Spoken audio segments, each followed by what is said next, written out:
Assalamu alaikum wa rahmatullahi ta'ala wa barakatuh. Bismillahir Rahmanir Rahim. Alhamdulillahi Rabbil Alameen.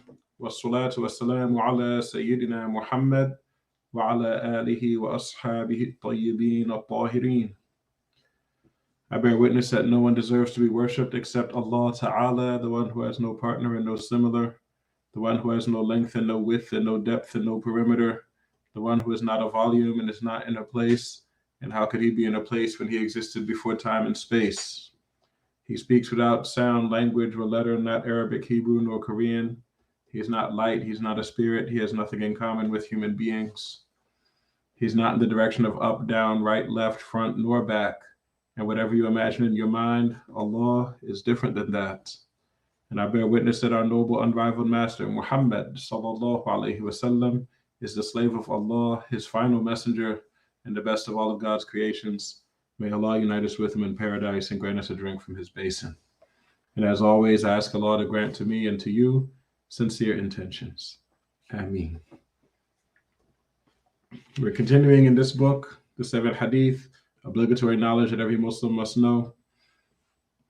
Last week, alhamdulillah, we completed the section pertaining to Jumu'ah. So today we're going to begin talking about what we need to know pertaining to the funeral salat, janazah. Inshallah, we'll just do janazah today and then we'll stop. I'm going to be traveling next week, so we'll pick up 2 weeks from now, inshallah, we'll resume. And first class of 2022, we will begin with zakat, inshallah ta'ala. So let's get to it. Janazah, funeral matters. Okay. First thing you need to understand before we even start reading the book is that doing these funeral matters, I call them funeral matters because it's not just about the salat. There's several things that you need to do. In many cases, there are 4 things you need to do when a Muslim has died. These funeral matters that need to get done, they are what we call a communal obligation. This means that the obligation is not upon any one person in particular, but rather it's on the entire community, meaning all of the people who are aware that the Muslim died. That set of people, it is their responsibility to make sure that the funeral matters are taken care of. So as long as some people take care of it, then the others will not have to. But if no one takes care of these matters, then everyone who knows about it is sinful, the men and the women. Okay, everyone is sinful if these things are not taken care of. Now, what exactly are the things that need to be done? Well, there are different cases depending on the situation of the dead person. So we'll start with what you might call the normal case. Okay, if the dead person was a Muslim who was born alive, then the obligation is to wash the body, to shroud the body, to perform the janazah salat over the body, and to bury the body. So there are 4 things: washing, shrouding, praying, and burying. All 4 of these things are an obligation upon the Muslim who was born alive. Okay, what do I mean when we say that he was born alive? I mean that this baby came out of the mother and showed signs of life, meaning it screamed, for example, or it made a voluntary movement. Okay, if a Muslim was born alive, then you have to do the 4 things: washing the body, shrouding the body, performing the janazah salat for it, and burying it. However, if this dead person was a Muslim, but never showed any sign of life, okay, didn't scream, didn't make any voluntary movement, then in this case, the obligation is to wash that dead Muslim, to shroud that dead Muslim, and to bury him. Okay, for the stillborn Muslim, there is no obligation to perform the janazah salat upon him. That was case number 2. What about case number 3? What if a Muslim is born, okay, but was born so early that it doesn't even have the shape of a human. You know, like say a Muslim mother miscarried, okay, and the fetus that comes out was so early, you know, it's like month number 2 or something, and it doesn't even look like a human yet. It doesn't have the shape of a human. In this case, nothing is obligatory for it. Okay, this, you know, lump that comes out of the woman, and it doesn't have like a head and arms and a leg. It doesn't look like a human yet. This thing that comes out, there's nothing that's obligatory to be done for it. However, it is recommended. It's sunnah. It's rewardable to wrap this fetus in like a rag or something and to bury it. It's recommended to do that, but not required. So those are the cases of, or some of the cases of Muslims. What if the dead person is a dhimmi? A dhimmi, what's a dhimmi? A dhimmi is a non-Muslim who pays the jizya tax to the Islamic government.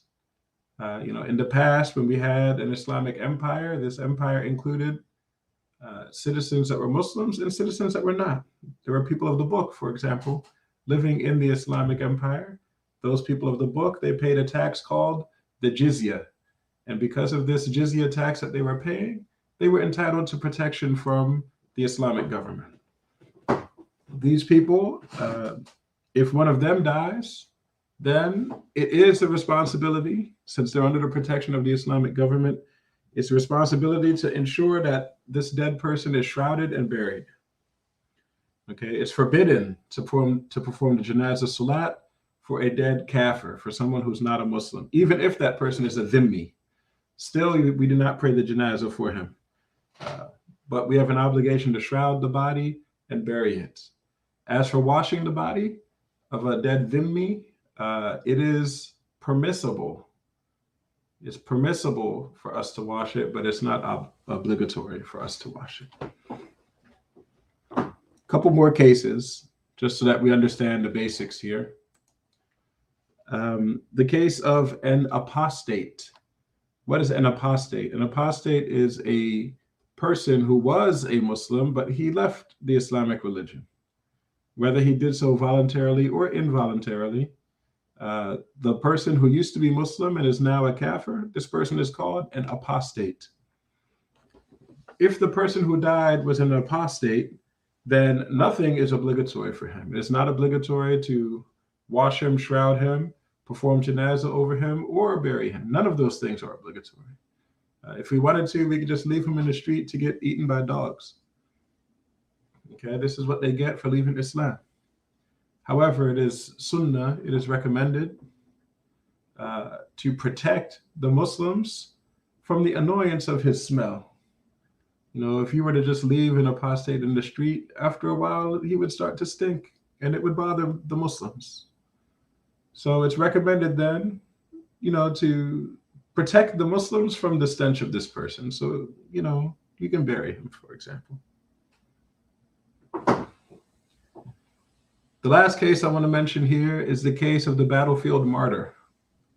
If a Muslim dies due to fighting the kuffar, okay, he dies because the Muslims are fighting the kuffar, and because of that fighting he dies, this person is called a battlefield martyr.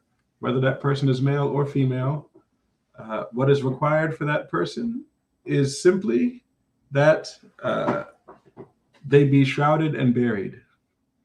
Okay, so we do not wash the battlefield martyr, because the purpose of washing a dead Muslim is to honor him, and the battlefield martyr is more honored if we leave the blood and, you know, the after effects of his wounds or whatever caused him to die. He's more honored by that than he would be by our washing. So we don't wash him.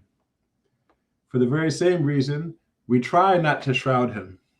We try not to shroud him. So the battlefield martyr, that person is buried in his own clothes, in the very same clothes that he was wearing when he was martyred. Okay. However, it is often the case that the clothes he was wearing when he was martyred actually don't cover everything that needs to be covered. So If that happens, and the battlefield martyr, he has some part of his body that needs to be covered and wasn't covered by the clothes he was wearing at the time of his martyrdom, then we add just a little bit extra to cover up what needs to be covered. But we leave him to the greatest extent possible, shrouded in what he was wearing at that time. As for the janazah salat, it is not performed for the battlefield martyr.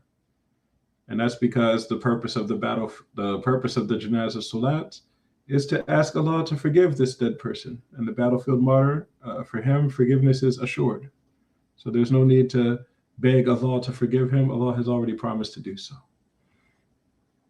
But he does need to be buried. Okay, so what we do for the battlefield martyr is we shroud only what was not shrouded by the clothes he was wearing, and then we bury him. MashaAllah.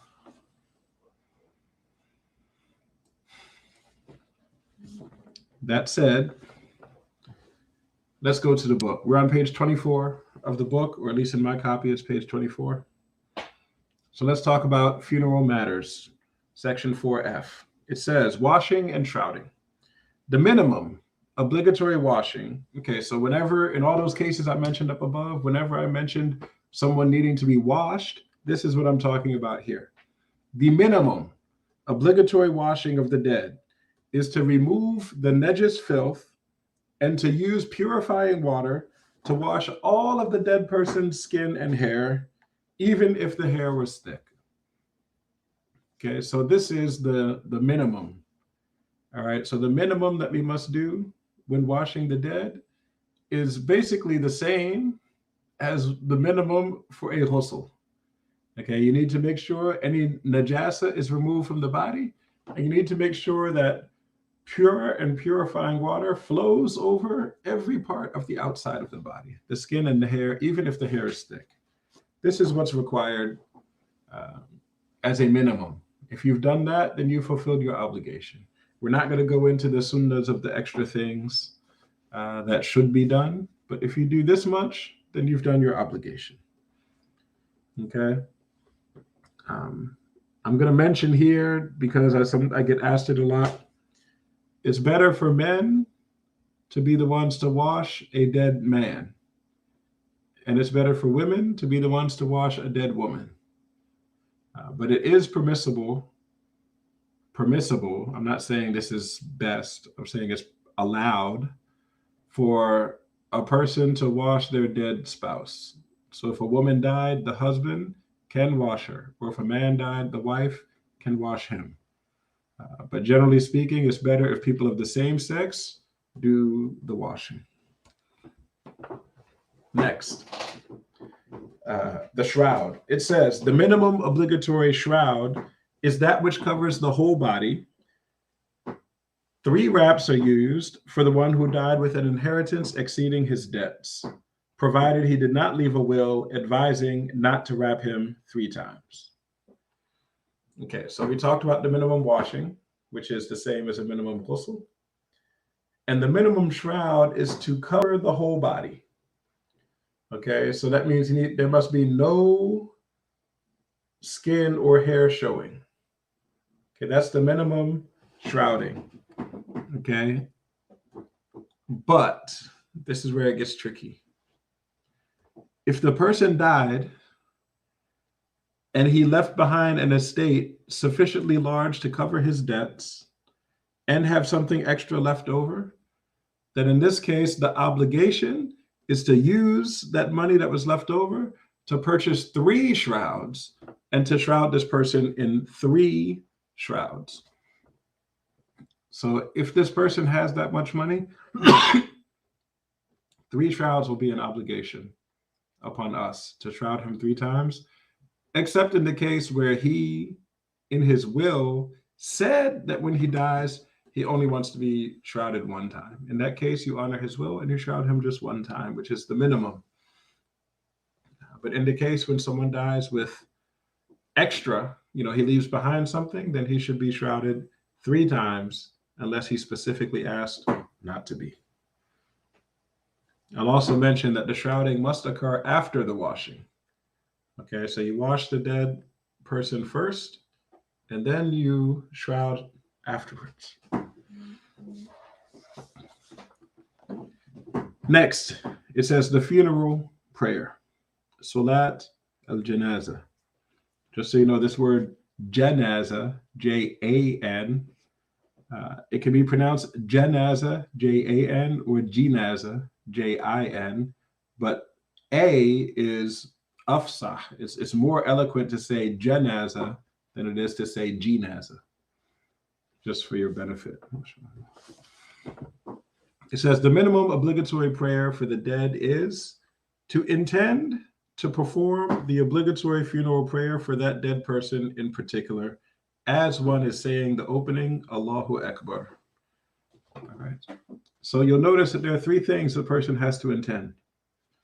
Okay, the first thing they have to intend is that they're performing a salat. Okay, so they're performing the funeral salat. That's one thing that they must intend. The second thing they must intend is that this salat is an obligation. Okay, and the third thing that they must do is they must specify in their intention who is the person that they're performing this janazah for. Okay, so that's why it's worded here. It says to perform the obligatory funeral prayer for that dead person in particular. Okay, what this means is that you should know the name of the person you're praying for. So if you walk into the masjid and you find out, oh, there's a janazah today, you should ask, who is the person who died? And if they say, oh, this is, Muhammad Williams, then in your intention, you intend that you're praying the obligatory funeral salat for Muhammad Williams. If you missed, okay, if you never got to find out the name of the person, or if you heard the name of the person and you forgot it, okay, or if you're just not sure if you have the name right, then what you can do is you can specify in your intention that you're praying for the dead Muslim who is there. Okay, usually in the masjid, there's only one dead Muslim there, the one that's in the box, right up in front. You're praying the obligatory janazah salat on that person. And this way, if you don't know the name, or if you're worried you may have forgotten the name or messed up the name, you can be clear in your intention who it is you're praying for. You could even, mashallah, in your intention, say that you're performing the obligatory janazah salat for the one that the imam is performing it on. Okay, so you can specify that whomever the imam is performing the janazah for, that's the same person you're performing the janazah for if you're praying in a group. MashaAllah.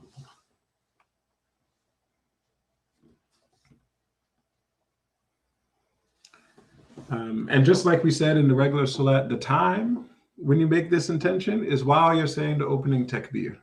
So we're going to start the janazah by saying Allahu Akbar. And while you're saying that is when you make this intention, when you have these three things in your heart.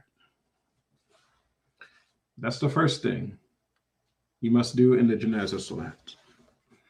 Number two, the second thing, the second integral is to stand while performing this funeral prayer if you're able to. Okay, if you're able to stand, then you must do so. Okay, and you should be standing when you say the opening takbir. Number three, after saying the first takbir, you recite the Fatiha. You recite Surah Al-Fatiha exactly the way we described it when we were talking about normal salat. So that means you must say the basmala.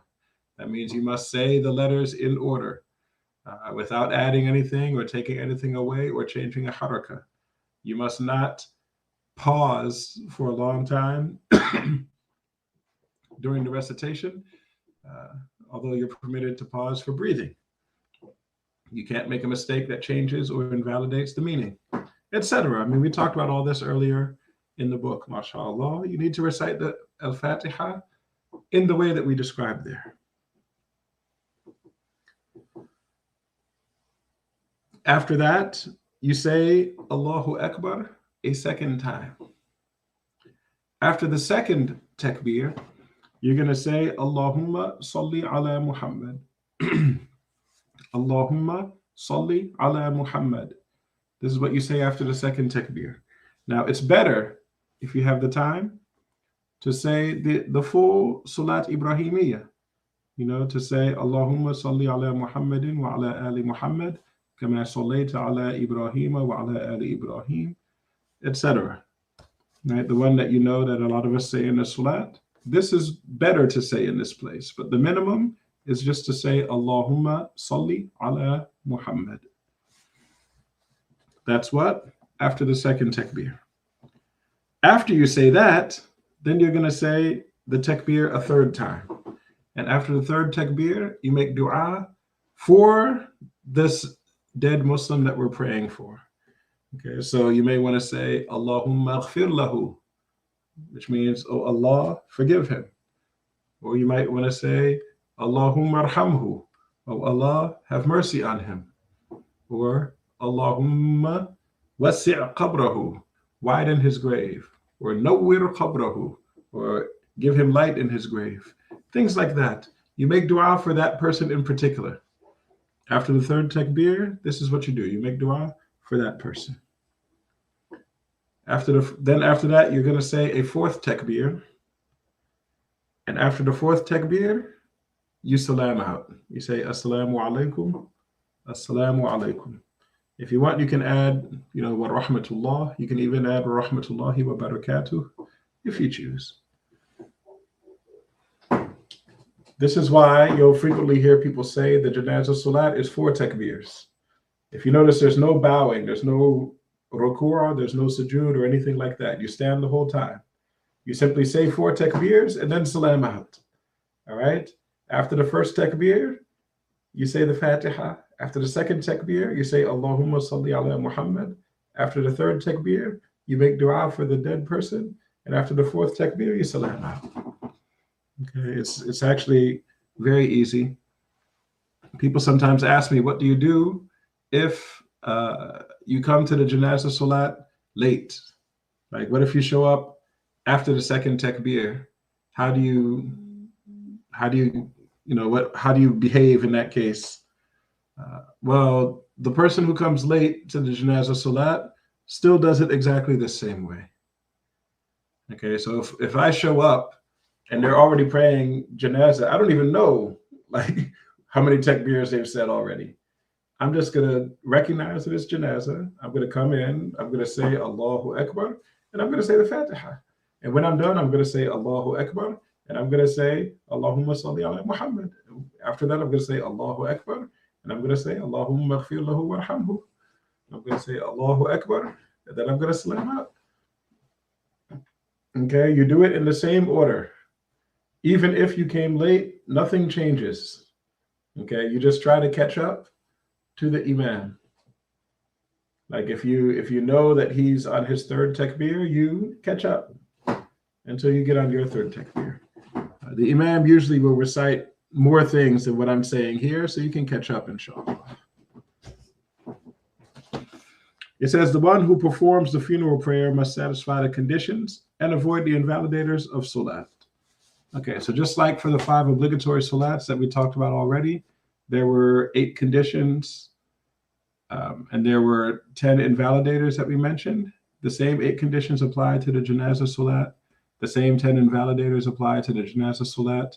However, the integrals are different because the Janazah Salat does not resemble the other Salats like, Dhuhr and Asr. But the conditions and invalidators are the same. After that, there's burial. Okay, so how do you bury a Muslim? It says the minimum obligatory burial of the dead requires a hole dug in the ground, which prevents the smell from rising and protects the body of the dead person from wild animals. So that's the minimum. The minimum is you have to dig a hole deep enough that when you put that Muslim in the hole, the living people around him cannot smell him, and wild animals will not dig that person up. Okay, that's the minimum. You must also face the person towards the Qibla. Okay, it's very important that a dead Muslim be turned such that he's facing the Qibla. It's important to the extent that if you find out that someone was buried not facing the Qibla, then you should dig this person up and reorient him towards the Qibla and bury him again. Okay, that matters a lot, mashallah. So that's the minimum. But what is the recommended way? It says, it is recommended, sunnah, to have the grave as deep as a man's height with his arms extended overhead, and to widen the grave. So how deep is the recommended amount? The recommended depth for a grave is you take an average man with his hands extended over his head, his arms straight up. How high is that? Maybe like 7 feet or something like that. That height of an average sized man with his arms fully extended above his head, that's how deep you should dig the grave.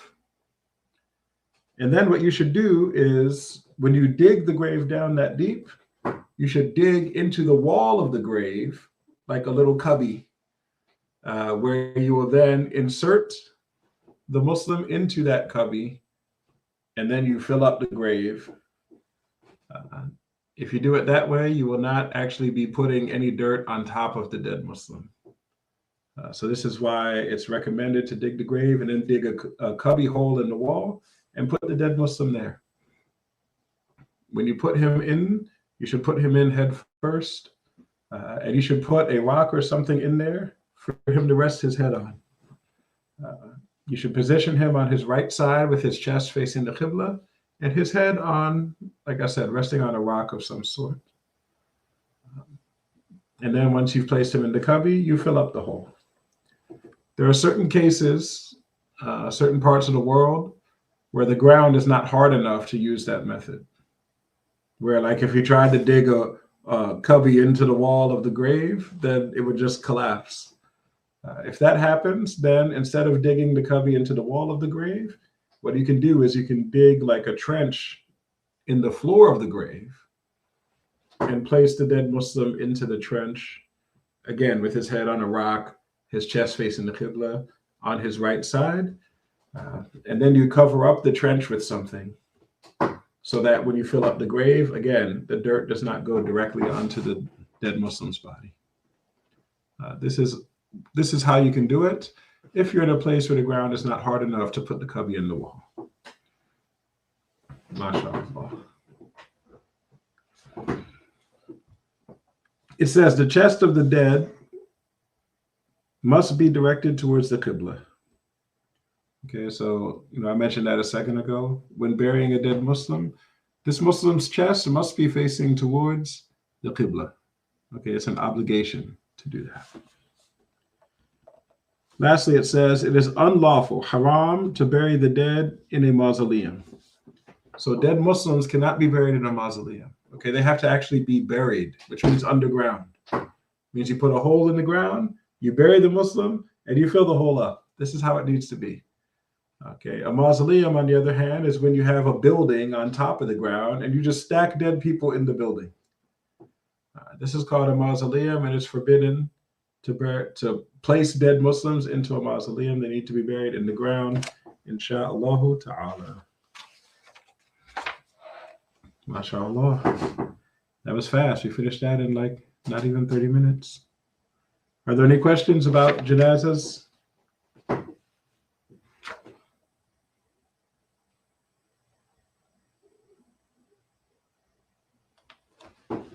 No questions? There's a question here about the mother washing her son. I did not hear about that case, so I will not answer it.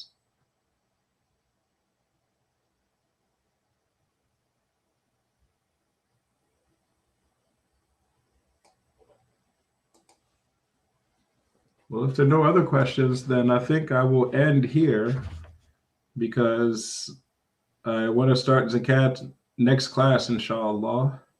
I remind all of you that I'm going to be traveling next week. So Thursday, December 30th, I will not be having a class.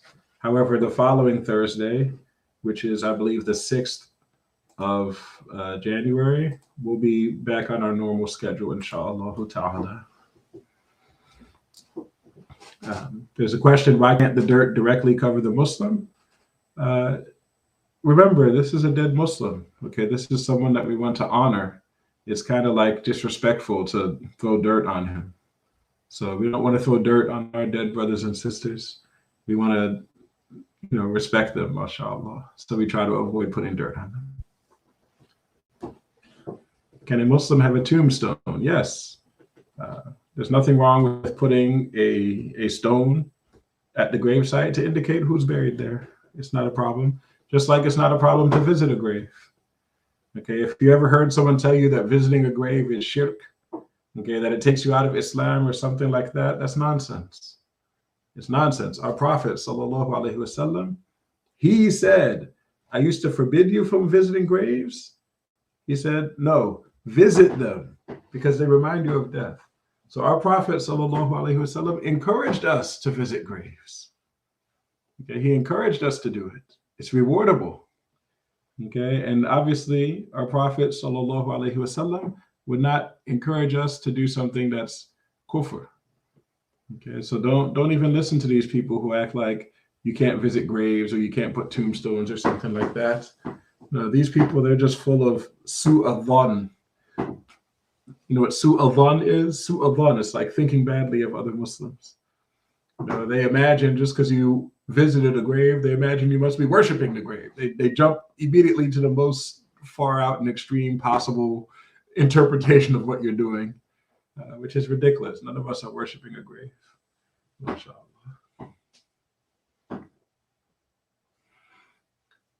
There's a question, does that go for women as well, visiting graves? I don't recall hearing that one. So again, I will not answer. MashaAllah. Any more questions?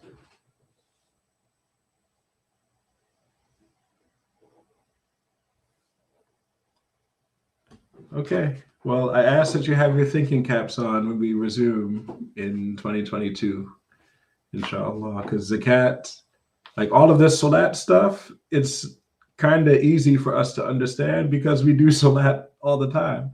Most of us make salat multiple times a day. So it's kind of easy to understand this stuff because we've done it before. Once you get to zakat, we're going to start talking about some things that maybe many of us don't have any experience with. I mean, if you're not a farmer, if you don't have livestock, if you don't grow crops, if you don't run a business, we're going to be talking about certain types of things that may be very difficult to understand, that you may have very little experience in. So please, wear your thinking caps, inshallah, when we come back.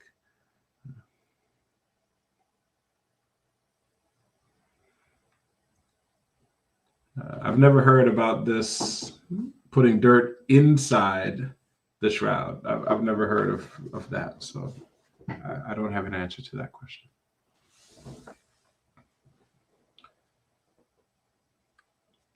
Any more questions before we sign out?